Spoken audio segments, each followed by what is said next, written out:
Hi, everyone. Welcome to the ANHW's event, Reimagining Inclusivity. I'm your moderator and host, Linda Rossetti, and I'm thrilled that you're here.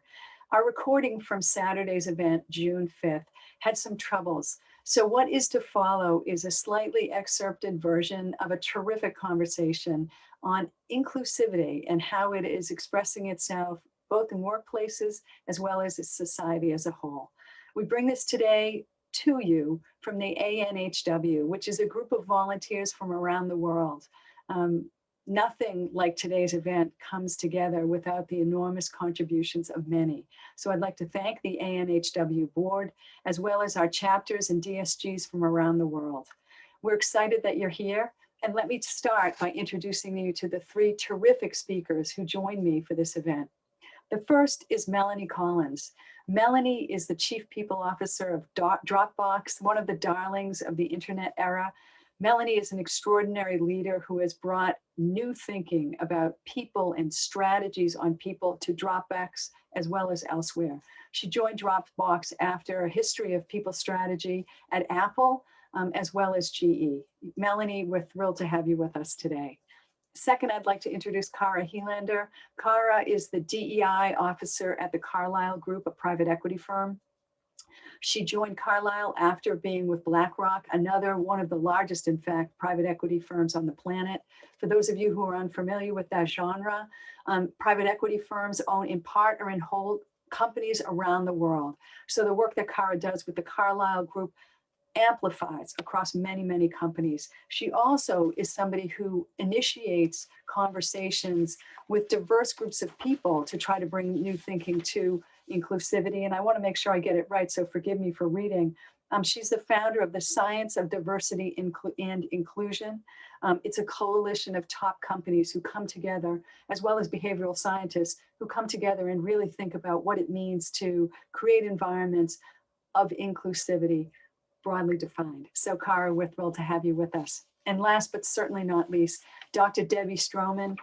Dr. Debbie is an educator at the University of North Carolina, Chapel Hill. She is also a veteran NCAA Division I athlete, a terrific person, and also, similar to Kara, is a leader in a collaborative group that's really rethinking what it means to bring equity to not only business, but the sport business as well. And she's the founder of an organization called the Center for Sport Business and Analytics.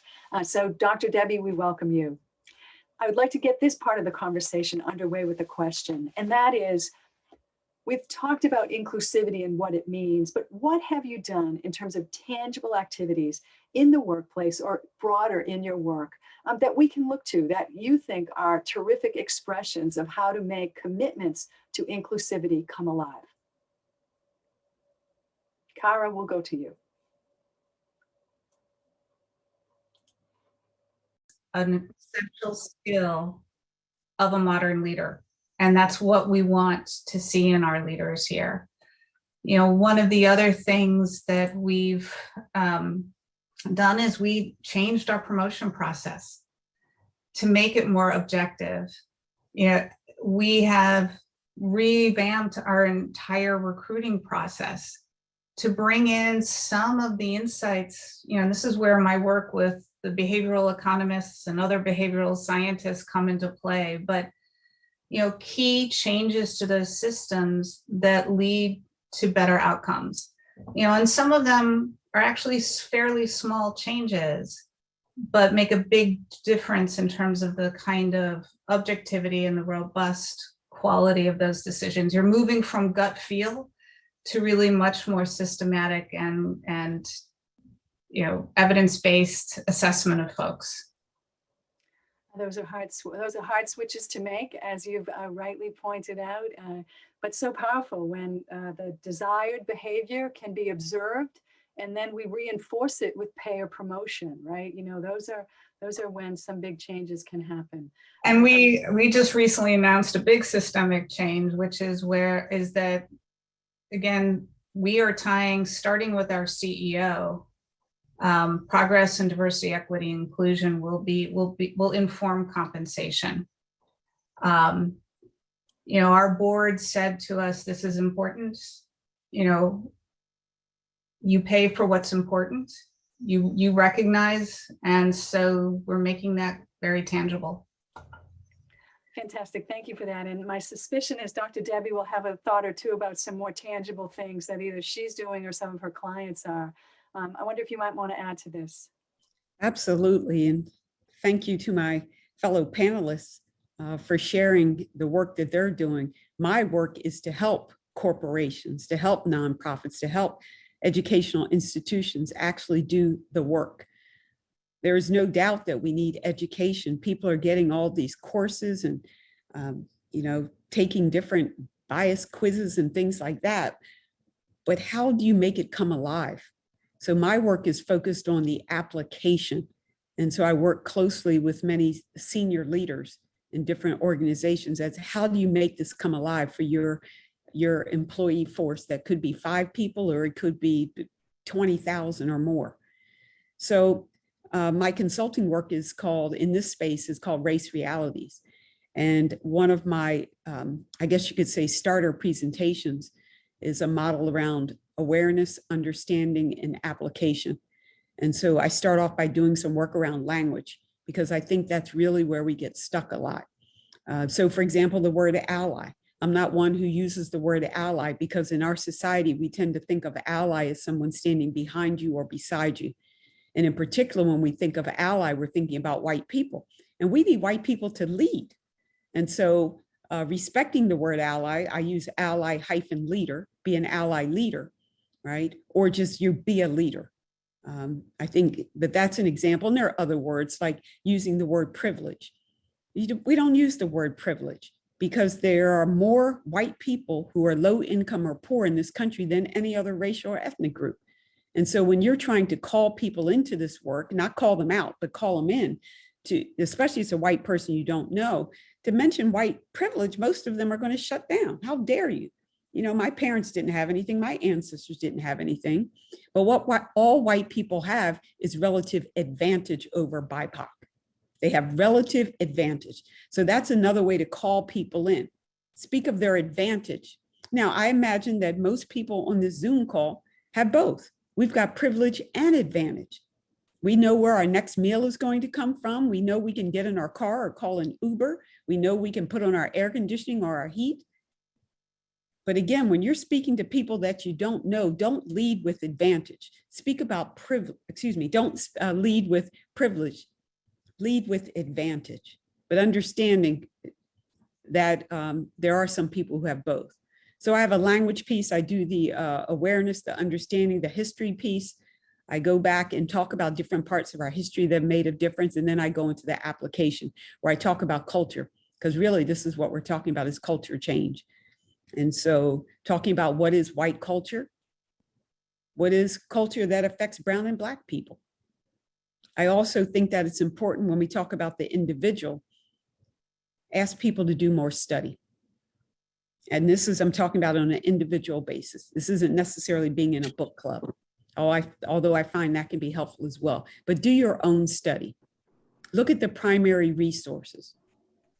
And then after the study, you need to share. And it doesn't mean beating somebody over the head. It could be a modeling. If you're all of a sudden reading Decolonizing Wealth by Edward Villanueva, very powerful book, or Derek Bell's book, The Faces at the Bottom of the Well, people around you will see you reading this and say, whoa, why are you reading that? Or what's it about? So you don't have to say, you need to read this book because you have no idea what's going on. It's not that type of sharing. Ask questions. And then lastly, I say self-examine, because we're all complicit in this, whether you're brown, black, or white. We got here because of a collective movement, right? Our government is us, our organizations is us. So we have to do our own self-examination. Where are we complicit? What are the periods where we had an opportunity to use our platform, but we remained silent? So where are we complicit so that we can work on our own courage to be more representative of the communities that we serve, or representative of our own true values, our own authentic selves? So that's the work. Lastly, I'll say organize. And I know that's become a 4-letter word in the United States. but nothing great has happened in this country in terms of business and economics, in particular, without organizing. That's why we can't work an 11-year-old till 12 o'clock at night without water or food, right?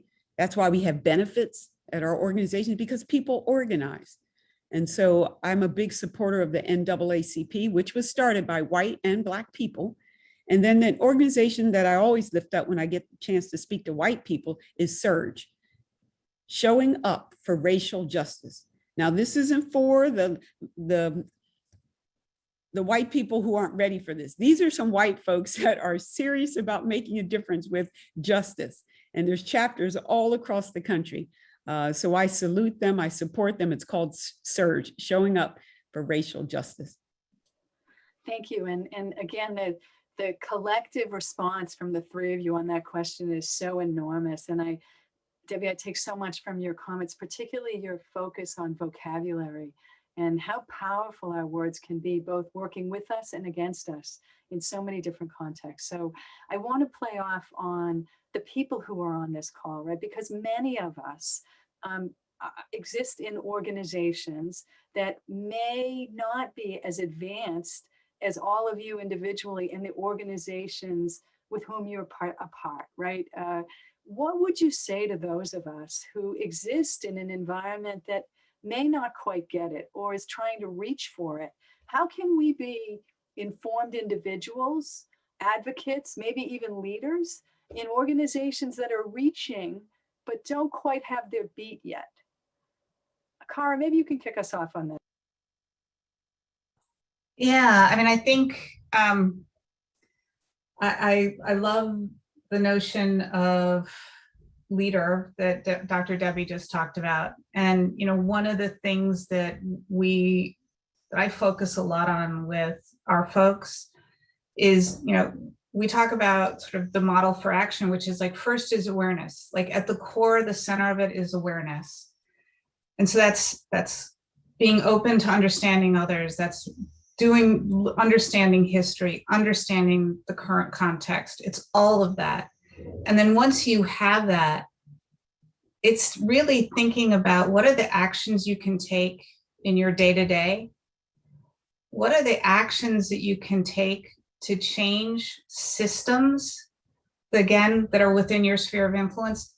A good example is there's a manager on one of our teams who decided to change the way his team was going to recruit.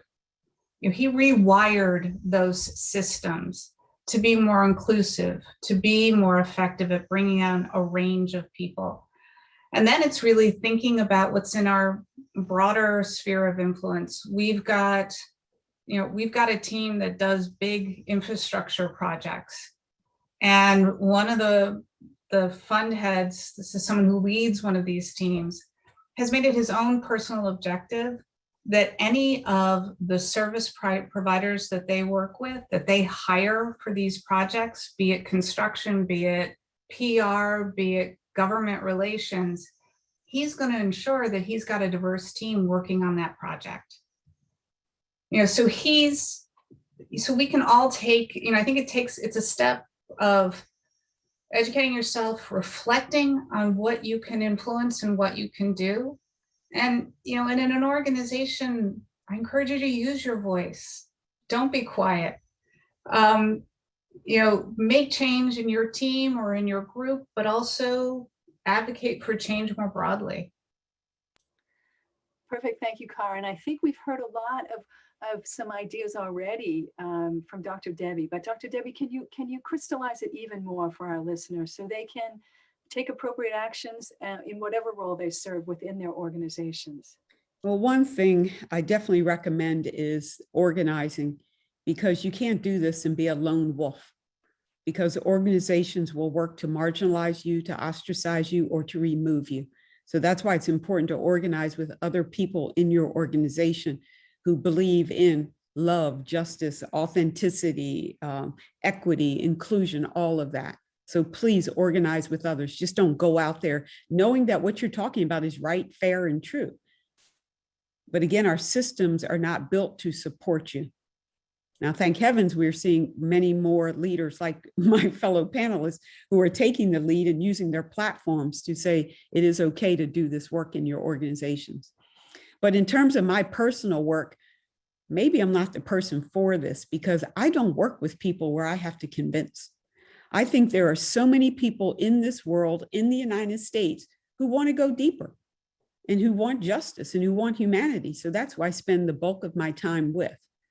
I try to work with people. I don't do diversity training. I don't do cultural competence. I don't do educational literacy. I do race and racism work because I think there are people out there who want to go beyond just the surface. They've already been through the trainings. They've been through this. They want to know, how do I make this come alive?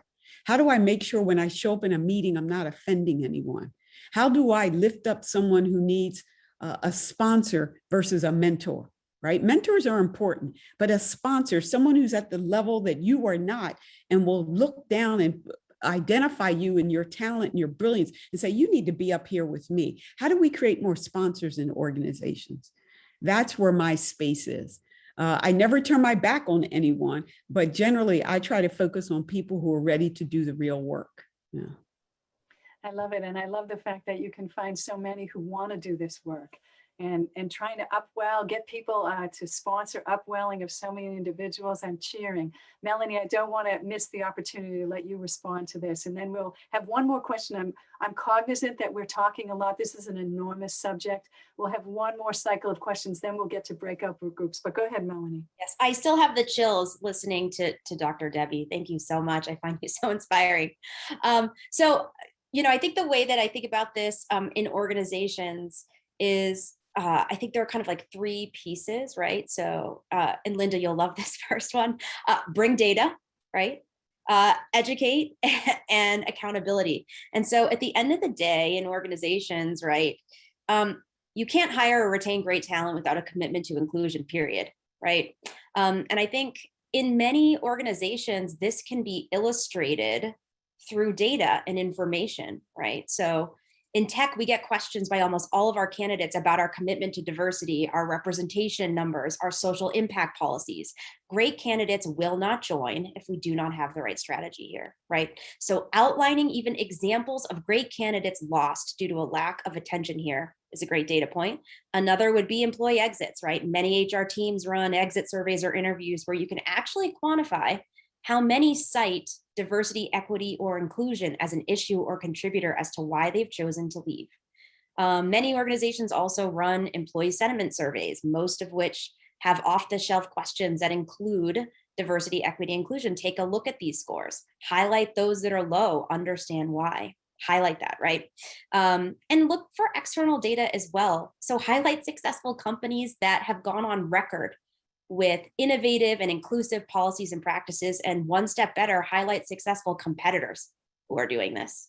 And then I think once these risks are clearly laid out with data, bring in a third-party expert to train your workforce. Of course, it goes well beyond training, but I think this is really important. If your organization isn't committed to inclusion yet, they likely haven't invested in-house in expertise. So find the Dr. Debbies of the world that can help, right? And most folks are very open to training, right? And an external party can really push the discussion in an objective way. And then, of course, there's accountability, right? What are the structures we're creating that hold our leaders accountable for actual results? And you can start small, right? It could be like X number of people go through this training even, right? Starting off really small, and then over time it's potentially around representation, or even thinking more creatively around how you build products. So we have a product diversity council at Dropbox that's dedicated to mitigating bias in our AI, right? In terms of our new products. And Dr. Debbie touched on this, but I think, if you're an activist in your organization in terms of trying to evangelize, right, inclusion, I think monitor your own well-being really closely. It's very difficult to stay in an organization that's totally out of sync with your own values. So you should try, but you may reach a point when you need to move on to a place that is more aligned with who you are. And I think it's really important to honor that. Linda, can I also add, one of my clients, a multinational multinational corporation. They're doing something really, really bold. And I haven't really seen any major company do this. They decided to not only have a diversity, equity, and inclusion office, but they have a racial justice office as well. And you can imagine they work with each other. But, looking at one of the comments in the chat, the sense of intersectionality, right? We all have different identities that we show up with. And so what they realized is that the DEI office was just getting slammed with everything. And again, because the spotlight, rightfully so, is on racial justice and racial equity, that they thought it was important to bring in two different levels of expertise. And so that the person who's concerned about, LGBTQ or concerned about, what's happening with our veterans, the military, that even though you have these identities, just think if you have these identities and you are brown or Black, right? And so I think that was really powerful. And I love working with them because you have two strong leaders in both groups, and yet they're being able to work and understand and get the work divvied up. So I'll throw that out there as well. It's perfect. And I can't tell you, all of you, how grateful we are to this conversation, because you're giving us sight lines into the front, the leaders who are reshaping this conversation in so many different environments. So this has been extraordinary. I'm going to preview for our panelists the last question I'm going to ask them, and then I'm going to go to some logistics for all of our participants. In a moment, ladies, I'm going to ask you to give us a final thought, particularly as you look forward in things that we might be able to achieve if we really get behind the promise of inclusivity. What are those things that we can imprint on this world? And while our panelists are thinking about that, I want to make sure everyone knows that once we finish here, we'll immediately go into breakout rooms. You will be prompted on your screen to join one of 3 breakout rooms. You can choose whichever one you want. We will not be reconvening as a group, however, after that. You'll be dismissed from your breakout room. So we're thrilled that you've taken the afternoon or a piece of it to join us. And I realize it's not afternoon everywhere, but we're thrilled that you're here. And let me just turn to our panelists for a little closing thought on, if we're successful, what does the future look like? Melanie?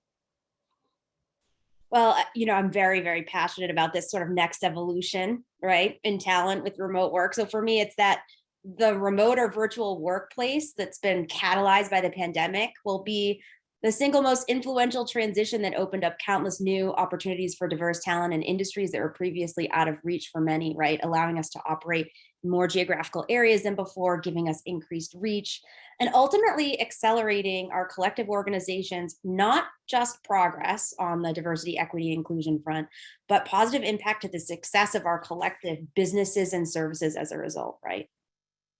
Woohoo, absolutely. Well, this is going to be an inflection point in our whole functioning as a society, not just as businesses, but everything. So thank you, Melanie. And Dr. Debbie. So I'll ask everybody to throw away everything we were taught in Econ 101 about the law of scarcity.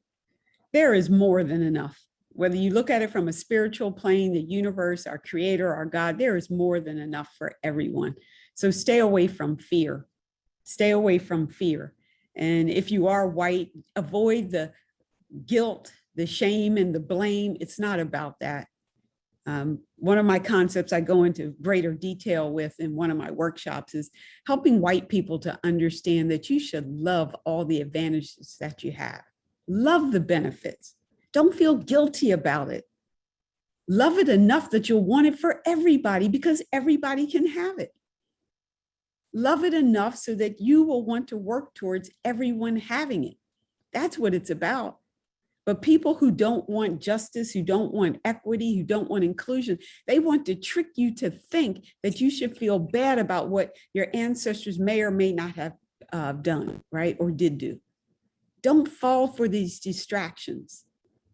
Nobody wants to take away anything. We want everybody to have it, and it can be done. So stay in the love space. I love it. This is an expansion, not a loss. This is lovely. And Miss Cara.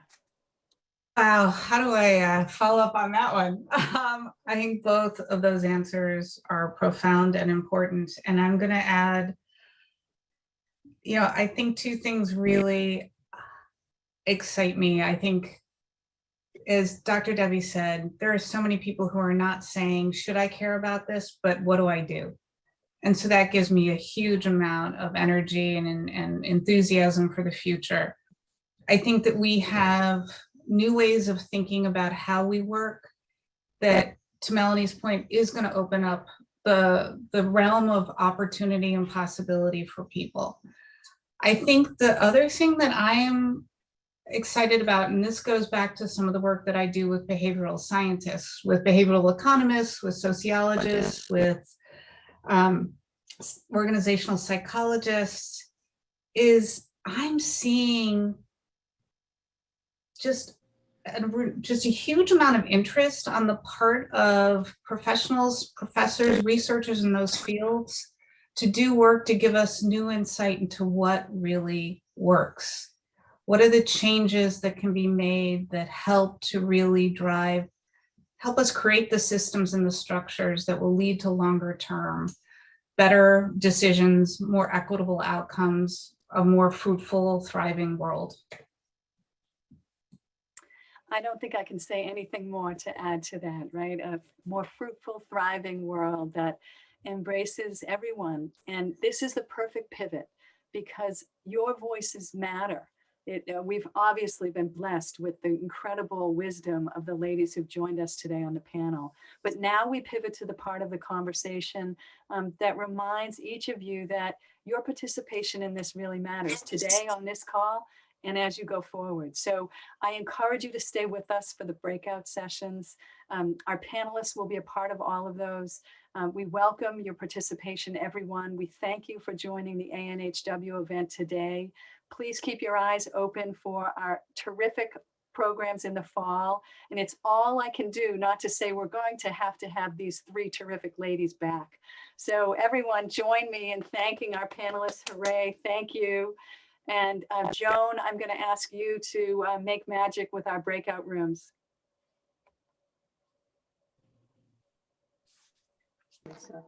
So I've just opened them up and everybody can join whichever one they want.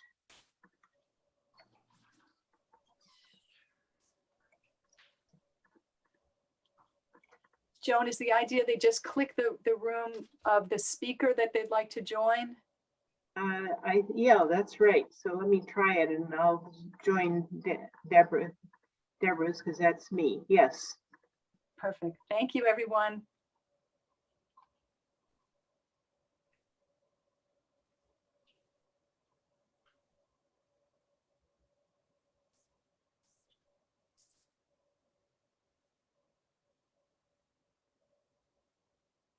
I should turn off the recording now.